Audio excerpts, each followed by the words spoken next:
Namaste, I am Lakshmi Narayan Mallik. Welcome to my YouTube channel, Culture Corner with Helen, which is an effort to introduce you to the various aspects of the culture of Odisha.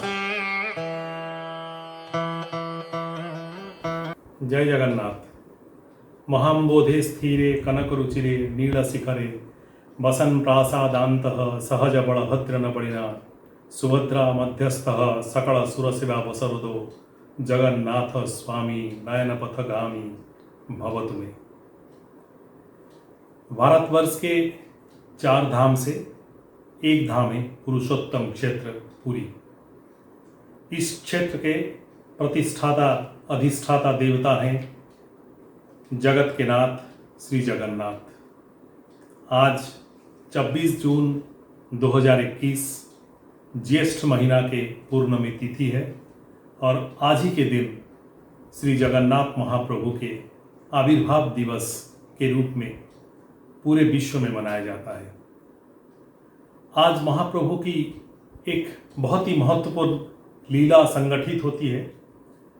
महाप्रभु श्री जगन्नाथ की जो द्वादश यात्रा है, 12 यात्रा है, उसमें से 2 यात्रा बहुत ही महत्वपूर्ण है, स्नान यात्रा और रथ यात्रा, क्योंकि ये दोनों स्वयं लीला है महाप्रभु की।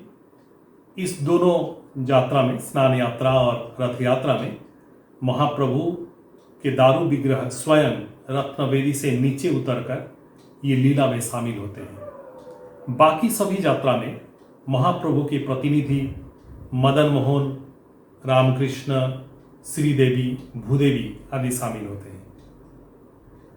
ज्येष्ठ पूर्णिमा तिथि में महाप्रभु के आविर्भाव दिवस में उनका महास्नान कराने का निर्देश विश्वास है कि श्री जगन्नाथ महाप्रभु खुद मंदिर के प्रतिष्ठाता महाराज इंद्रद्युम्न को निर्देश दिए थे ये यात्रा कराने, क्योंकि इस यात्रा के दर्शन से सभी पुण्यों का फल, सभी दानों का, सभी तीर्थों का फल एक साथ ही मिल जाता है। और उसी दिन से महाराजा इंद्रद्युम्न के समय से अद्यावधि यह प्रथा पुरी में प्रचलित है। साथ ही साथ आज जहाँ भी जगन्नाथ महाप्रभु हैं वो उनके वहाँ पर स्नान यात्रा अनुष्ठित होता है। यूँ तो महाप्रभु रोज नहाते हैं, रोज स्नान करते हैं, लेकिन वो अप्रत्यक्ष प्रतिबिंबी स्नान कहा जाता है उसे। महाप्रभु के सामने पित्तल के दर्पण को सामने रखकर उनके प्रतिबिंब के ऊपर माँ विमला के सामने जो कुआं है वहाँ से जल लाकर उन्हें स्नान किया जाता है और इसे दर्पणी स्नान या अप्रत्यक्ष स्नान कहा जाता है। साल में यह एक ही दिन है जब महाप्रभु खुद प्रत्यक्ष स्नान करते हैं और पार्थक्य ये है कि ये स्नान में जो जल व्यवहृत होता है वो श्री मंदिर के उत्तर द्वार में जो माँ शीतला मंदिर है उसके सामने एक स्वर्ण कुआं है, जो कुआं साल भर बंद रहता है। और विश्वास ये है कि इस कुआं में भारत के सभी तीर्थों का तीर्थ जल आकर इसमें रखा गया है और इसी जल को स्नान पूर्णिमा के पहले दिन इस कुआं को खोलकर गराबड़ू सेवक इसमें से 108 कलसी जल निकालते हैं। कुआं के पास एक अधिवास गृह है जहां पर कपूर, चंदन, केसर और चूहा देकर उस जल को अधिभासित किया जाता है। स्नान पूर्णिमा के सुबह चतुर्धा मूर्ति श्री जगन्नाथ, श्री बलभद्र, देवी सुभद्रा और श्री सुदर्शन रत्नवेदी से नीचे आकर एक राजकीय शोभा यात्रा में घंट, घंटा, तुरी, कहाली, आलट, चामर इसके साथ साथ स्नान मंडप तक आते हैं। स्नान मंडप का अवस्थिति आनंद बाजार जो भोग बाजार है वहां पर मंदिर के उत्तर पूर्व दिशा में है। पंचदश शताब्दी में जब सूर्यवंशी राजा कपिलेंद्र देव बाहर बेढ़ा जो मेघनाथ प्राचीर है वो बनाए, उसके बाद ये मंडप 75 फुट बाई 75 फुट दैर्घ्य प्रस्थ का एक सुउच्च मंडप बनाया गया ताकि बड़दांड में बाहर से हजारों यात्री, हजारों भक्त जगन्नाथ जी का दर्शन स्नान मंडप के ऊपर, जब जगन्नाथ जी स्नान करते हैं तो उनका दर्शन बड़दांड के ऊपर से कर सकते हैं। ये एक अद्भुत निर्माण शैली है स्नान मंडप का। जब मेघनाथ प्राचीर नहीं था, पंचदश शताब्दी से पहले, भीतर बेढ़ा के सिर्फ बाहर एक लकड़ी का मचान प्रस्तुत किया जाता था और उसके ऊपर देवताओं को लेकर स्नान किया जाता था। इसीलिए इसको मंचा स्नान, मचान स्नान भी कहा जाता है। स्नान मंडप पर चतुर्धा मूर्ति और उनके प्रतिनिधि श्री मदन मोहन धाड़ी पहंडी में आ जाने के बाद अधिवास गृह से गौराबड़ू सेवक 108 कलसी जल को स्नान मंडप में लाते हैं और इस जल को षोडश उपचार के साथ पूजा किया जाता है, ताकि ये नैवेद्य बन जाता है, ये प्रसाद बन जाता है। उस नैवेद्य को जगन्नाथ महाप्रभु को अर्पण किया जाता है। उस जल नैवेद्य के साथ जगन्नाथ महाप्रभु का स्नान कराया जाता है। 108 कलसी जो जल है उसमें से 35 कलसी जल से श्री जगन्नाथ नहाते हैं, 33 कलसी जल से श्री बलभद्र, 22 कलसी जल से देवी सुभद्रा और 18 कलसी जल से श्री सुदर्शन चक्र को नहाया जाता है। इसमें एक विधि ये है, गौराबड़ू सेवक उस कलसी को लेकर एक रूपा का पात्र रहता है मेकाप सेवक के हाथ में, उसमें वो जल को देते हैं और मेकाप सेवक के हाथ से उस रूपा पात्र में जो जल है उसे पूजा पंडा सेवक ग्रहण कर पूजा पंडा सेवक ही चतुर्धा मूर्ति को नहलाते हैं। स्नान के बाद उनका उस स्नान मंडप में पूरी राजा गजपति महाराज आकर छेरा पहरा करते हैं, जो झाड़ू लगाते हैं उसको परिष्कार करते हैं और गजपति महाराज की अनुपस्थिति में उनका प्रतिनिधि मुदिरस्त छेरा पहरा करते हैं। ये एक अद्भुत लीला है। ये जगन्नाथ जी का उदारता, निरहंकार और सबको साथ लेकर चलने का भाव है कि ये इस लीला में जगत के नाथ स्वयं जगन्नाथ जनताओं के सामने, अपने भक्तों के सामने, संतों के सामने, आम जनताओं के सामने अपना दैनंदिन कार्यचर्या को पूरे तरह से, उनका स्नान, उनका वेश परिवर्तन, उनका अन्न व्यंजन आदि ग्रहण, सब कुछ वो उनके सामने करते हैं।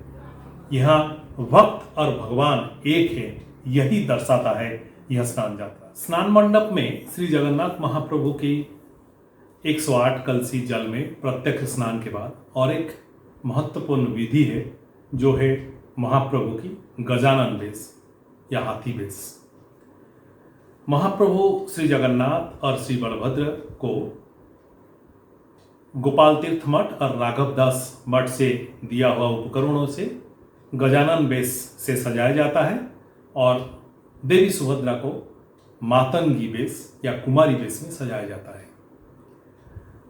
महाप्रभु जगन्नाथ जी का जो गजानन वेश है उसके पीछे एक किंवदंती है। किंवदंती इस प्रकार है कि कर्नाटक में गणपति भट्ट नाम के गाणपत्य संप्रदाय के एक भक्त थे, जो गणेश जी के परम भक्त थे और उन्हें ये विश्वास था कि ब्रह्म ही गणेश हैं, गणेश ही ब्रह्म स्वरूप हैं।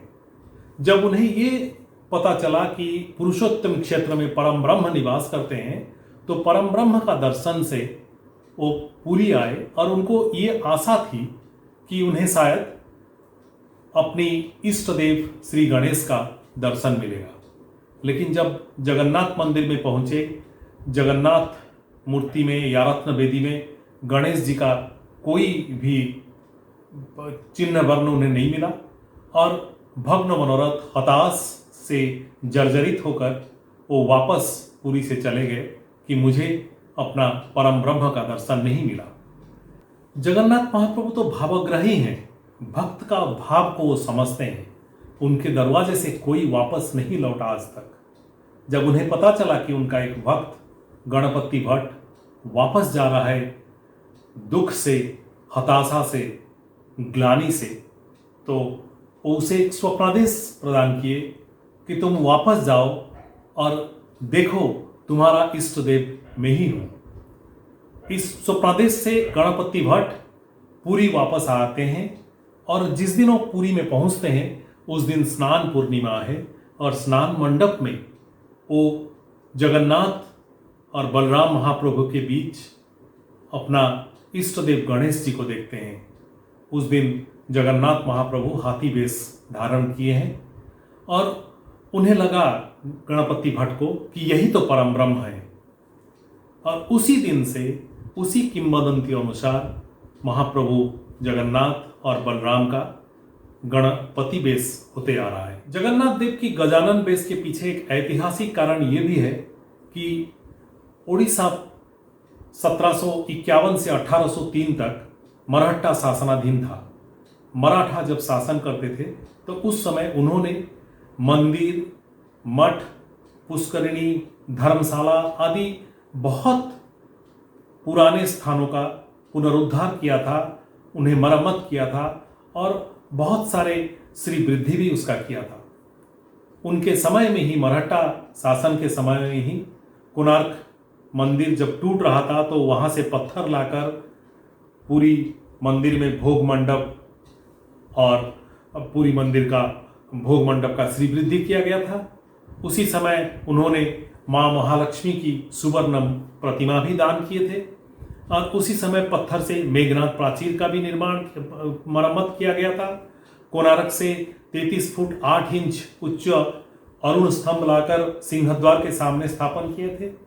और मराठाओं ने पूरी मंदिर को श्रृंखलित करने के लिए उसका रीति नीति में कोई हस्तक्षेप नहीं करके पूरी की जो पंडा समुदाय है उन्हें संपूर्ण स्वाधीनता दिए थे कि वे अपना रीति नीति को निर्विघ्न चला सकें। और उनके समय में ही सारे भारत से विभिन्न कोण अनुकोण से, विभिन्न राज्य से यात्रियों का समागम पुरी में होता था। शायद यही कारण है कि मराठा शासकों के द्वारा उस समय, क्योंकि उनके इष्ट देव गणपति थे, तो उसी समय स्नान उत्सव में जगन्नाथ देव का गजानन वेश का प्रचलन किया गया है। जथा देहे तथा देवे, यही न्याय में देवता भी मानव जीवन के सारे जो नियम हैं उन्हें मानते हैं। स्नान यात्रा के बाद जगन्नाथ महाप्रभु का शरीर अस्वस्थ होता है और उसीलिए वो भक्तों से दूर अनवसर गृह में रहते हैं, जहाँ उनका नित्य पूजा, जो नित्य दैनंदिन पूजा चर्या है, वो सब बंद रहता है। और उनकी अपनी ज्ञाति जो दैतापति सेवक उन्हें चिकित्सा करते हैं और सुस्त होने के बाद फिर वो निकलते हैं रथ यात्रा में पतित पावन नाम को सार्थक करने के लिए, लोगों के साथ, अपने भक्तों के साथ मिलने के लिए।